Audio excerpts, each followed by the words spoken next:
আসসালামু আলাইকুম। আজকে আমি আমার জামার জন্য ম্যাগি নুডলস কোকোনাট নুডলস রান্না করবো। এটা বাংলাদেশ থেকে আনা। আমার তেল গরম হয়ে গেছে, আমি পেঁয়াজটা কাটা নিচ্ছি। আমি পেঁয়াজের কাঁচা মরিচটা এত ভাজবো না, আমি দিয়ে দেবো আলু। বাংলাদেশি বলে কথা, আমরা নুডলসেও আলু খাই।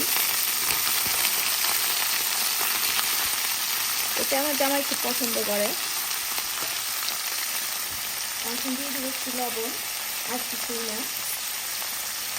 আমি নুডলসটা লবণ চাল দিয়ে সিদ্ধ করে নিয়েছি।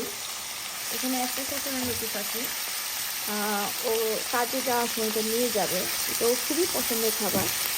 আমি আলুটা, পেঁয়াজটা, কাঁচামরিচ একসাথে একটু ভেজে নেব। আর এখানে যদি দুটো সিদ্ধ ডিম।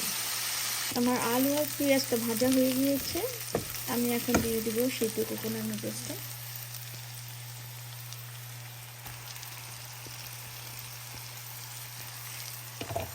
এটা দেওয়ার পর আমি এতক্ষণ রান্না করবো না, কারণ নুডলসটা সিদ্ধ করা আছে। আমার নুডলসটা অলমোস্ট ডান। আমি শুধু এখন ডিম দুটো কেটে দিয়ে দিব, সিদ্ধ ডিম। আমি ছোট থাকতে আমার কোকোনাট নুডলসটা ভালো লাগতো না। একটা নুডলস ছিল ফুজি, ওইটা আমার রান্না করতে আমার খুব পছন্দ ছিল। কিন্তু আমার জামাই কোকোনাট নুডলস খুব পছন্দ।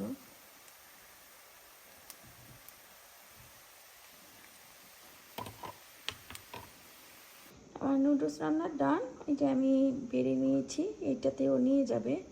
দেখতে অনেক ইয়ামি হয়েছে, মাশাআল্লাহ।